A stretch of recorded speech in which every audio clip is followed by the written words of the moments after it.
It's the ESPN era of WWE PLEs, so let's palooza like it's 1998 and go 5-0 with our picks. So our monthly streaming costs just went way up with WWE switch from Peacock to ESPN, and that's okay as long as we keep crushing it with our picks. So let's recap. Yes, we're right on track because I went a perfect 5-0 at Clash in Paris. And did all of the favorites win at Clash? Yes, they did. But is 5-0 better than picking underdogs and losing? Yes, it is. So I know a lot of you still thought Logan Paul, Sheamus, or even Bronson Reed could win, but you should have listened to me instead. But I will note one thing, I did not get to bet Wyatt Six versus the Street Profits, as that match was not made official until SmackDown, which was well after my picks were made. So that 5-0 record earned us +2 units at Clash in Paris, which takes us to 38-8 in all matches since BackLash, which is an 82.61% winning percentage, which is certainly right where we want to be. And we are also up 11.25 units post-Mania. So let's get to our history of Wrestlepalooza for betting purposes. And Wrestlepalooza history? Well, there is a funny thing about Wrestlepalooza. It is an ECW show that took place 4 times in 1995, 1997, 1998, and 2000, with the 1998 show being the only one that was a pay-per-view, which is why we're palooza-ing like it's 1998. Anyways, that 1998 pay-per-view was excoriated as being one of the worst ECW pay-per-views of all time, so while WWE purchased ECW's assets all the way back in 2003, I don't think even an oracle could have predicted that Wrestlepalooza would be returning as a WWE PLE 25 years after the last Wrestlepalooza. But a wise man once said that you sometimes need to live dangerously with our picks to be the one behind the one in number 1 WWE betting podcast. So let's acknowledge that and start with a vision for a mixed tag team match. So the Vision's champions, the husband and wife couple of Seth Rollins and Becky Lynch, are underdogs at +900, and they're taking on CM Punk and AJ Lee at -3,000. So why should Punk and Lee win here as big favorites? Well, nothing's really at stake here in this match, so 3 big axioms apply here. Number 1, usually you win in your debut or return match, and there is no bigger return in 2025 than that of AJ Lee, as her last match was all the way back on March 30th, 2015 in a 6-woman tag match on Raw, which is a mere 3,827 days ago, or 10 years, 5 months, and 21 days between matches. And I will marvel at how it looks as no time has passed since her last match, but no matter how much ring rust she must have, she will definitely look like $1 million and win because, number 2, reports are that AJ signed a multi-year full-time contract, so this is not even just a one-off to take care of Becky Lynch. So the only thing we can do here is to have this lead to a women's intercontinental title match. And of course, AJ stole the title on her very first show, so it's already prominently being featured, so we have to find a way in storyline to get us there. And sure, a win here probably also gets Punk one more shot at the title, which is cool, but not as huge of a factor here.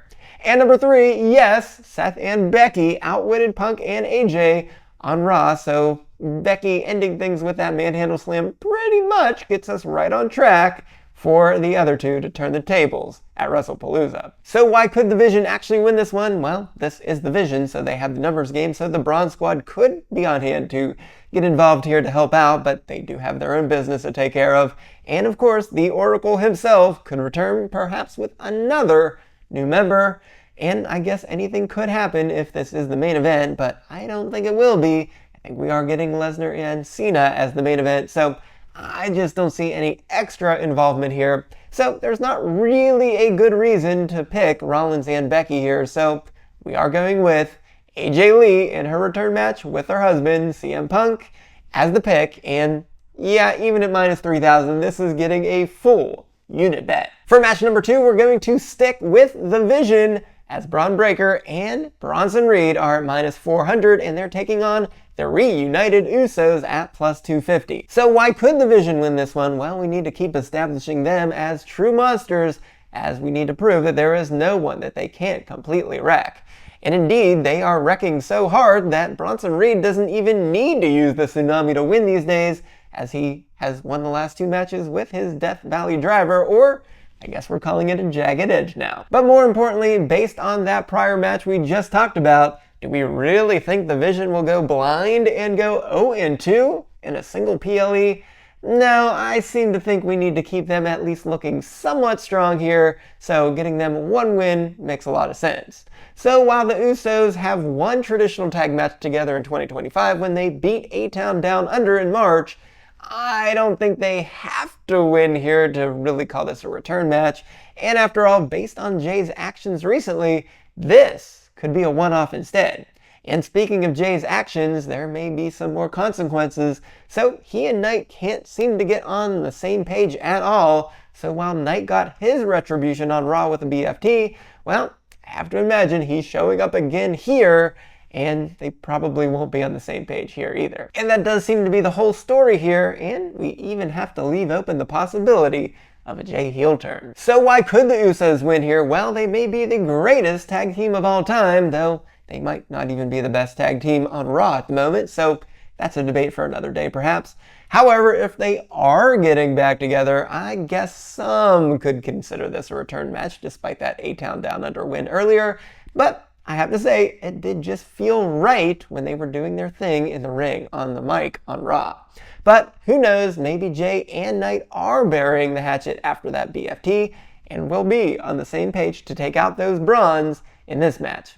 Though I have to admit I doubt it here, and it will just be a forced interaction and a team up between everybody involved here all the way through War Games. Honestly, I thought for sure this was our WrestleMania World Tag Team title match, and I guess it still might be if Jay doesn't turn heel in the meantime, which would be all the better for the Usos later on at WrestleMania, but for now it makes too much sense for the Vision to pick up this win, so Breakker and Reed are our pick, and we'll give it a half unit bet. For match number 3, we'll keep our return matches going as John Cena is the favorite at minus 400, taking on the returning Brock Lesnar at plus 250. So why Cena? I guess the question is, are we just too close to the end to have Cena lose? As he's only got 6 dates and 4 matches remaining. So I guess he could have more matches if he actually wrestles on those 2 Raws that he still has. Anyways, the 4 matches are definitely at Wrestlepalooza, Crown Jewel, Survivor Series, and Saturday night's main event in his retirement match. So excluding the Rumbles, Cena versus Lesnar has happened 7 times in singles matches throughout their careers, with Lesnar leading the series 5-2, including the last match, though admittedly Lesnar pinned Seth Rollins in a triple threat match to retain the WWE title at the 2015 Royal Rumble in that match.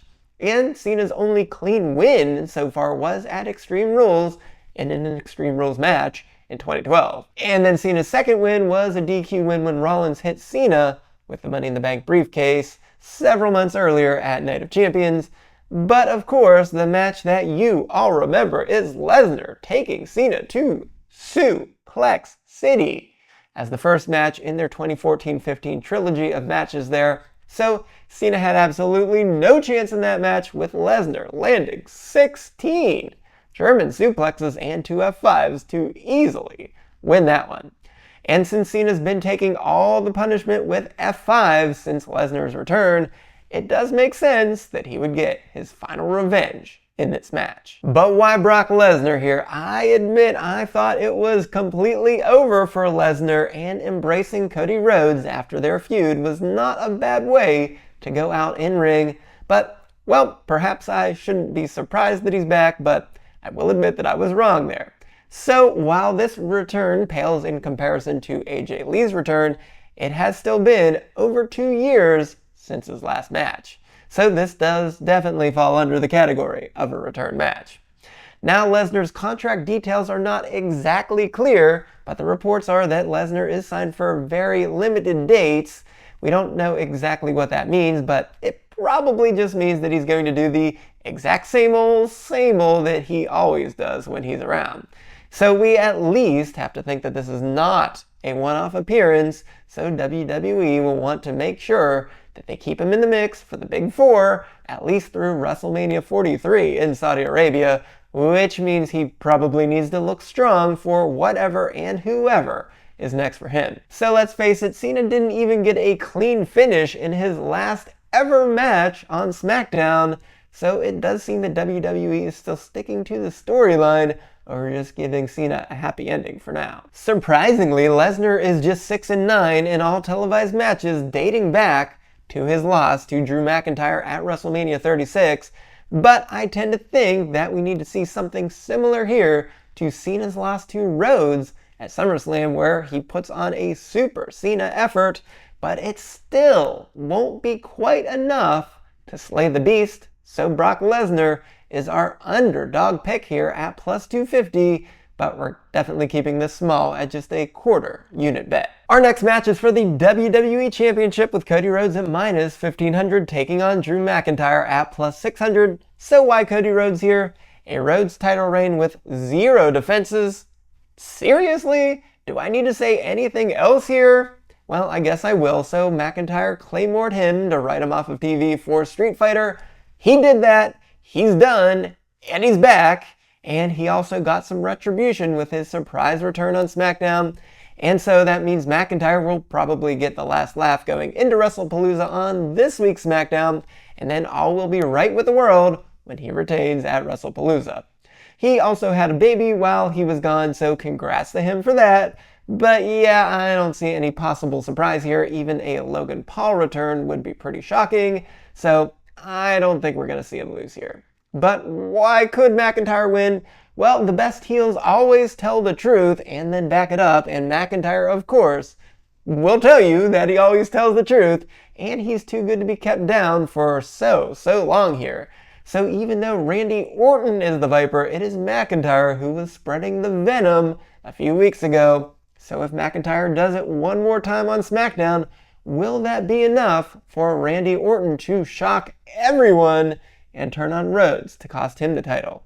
Well, no, not just yet, but it feels like these three will be dancing together for the foreseeable future now that Rhodes is back full time. So for now, to start this off, Rhodes, of course, is our pick, and since I don't see a DQ loss happening here either, this is going to be a full unit bet. And in our last match, I have to admit that Vacant has had a great run as the Women's World Champion, but I guess we need to finally change that as Stephanie Vaquer is at minus 200 and Io Sky is at plus 150. So why Stephanie here? Well, if you've ever been kissed by the devil, I'm sure you would be hooked for life, which seems to be the case with most of the WWE universe, and I will say myself is very much included here. But with that Battle Royal win at Evolution, it appeared that the rocket was strapped to Stephanie's back, so perhaps we have had some strange circumstances to mute that a little bit, but maybe that just delayed the inevitable. Nonetheless, here we are, and last week's Raw let us remember why she is La Primera. So let's admit here that Io's reign earlier in the year was completely rubbish, as the title win was surprising and unnecessary, the build to the triple threat match at WrestleMania was super awkward, and then the match itself could quite possibly be match of the year, but except that cost Bianca some broken fingers and she's still not back, so that's not so good either. And then of course, Io apparently moonsaulted on top of the moon itself and then stayed there for a couple months, doing absolutely nothing at all until she lost the title at Evolution by Naomi's cash-in. So do they really want to tempt fate and go right back to that again so soon? But why could Io win? Well, after that nightmare scenario we just talked about, it does seem like it would be hard to believe for them to do that. But what if I said, in just 1 month time, there will be another PLE halfway around the world where we could have that country's favorite daughter come on home to finally avenge the one rival that she cannot beat and do it for the first time ever to end the night as a conquering hero in front of an entire country going absolutely insane for her. And yeah, that sounds too good to be true, but that is exactly what should happen at Crown Jewel next month. But before we get to Rhea regaining that title against Io, let's take a step back here, because as of now, Asuka wants Io to win, but Io says she needs to do it on her own. And then there's Kairi, who just doesn't know what to think. And I have to admit that's been the best part of this entire feud. But nonetheless, Asuka simply has to get involved here against Io's wishes. And while many would say that that would be the reason to cost Io the title, I tend to think that actually works this time, as Asuka's proving that she needs the help. But that would make Io upset in the aftermath, officially splitting Asuka from Io. That would lead us to Rhea's match, where she would win that championship. And I think that's going to kind of be the two sides that we get going into an awfully great War Games match, if there is such thing as a great War Games match. So I think Stephanie will be a part of that War Games match, and she will eventually get her shot at Rhea after she wins the Royal Rumble, which I will say was my most recent WrestleMania prediction. And this storyline with Io, Asuka, Kairi, and Rhea even hanging around seems to have the most meat on the bones to go for a very long time. But on the other hand, a Stephanie win feels like it would make it a separate feud from this primary Io-Asuka feud. And I just don't think right now that having Stephanie sit there with the title as the third women's feud on Raw, behind this one and behind Becky and AJ, makes a whole lot of sense. But you could ask, could WWE just give Rhea a non-title match or a tag match with Io at Crown Jewel instead? And I guess so, but that really just doesn't seem like the smart way to go here. But I also don't think that we want to risk Stephanie getting booed for the first time on the main roster as the champion, taking on Rhea at Crown Jewel. And it would also be pretty likely that she would lose that title after just a month in her first reign, which is another thing I don't think we want to do to Stephanie right now. So of course, Io can absorb all of that a lot more easily right now.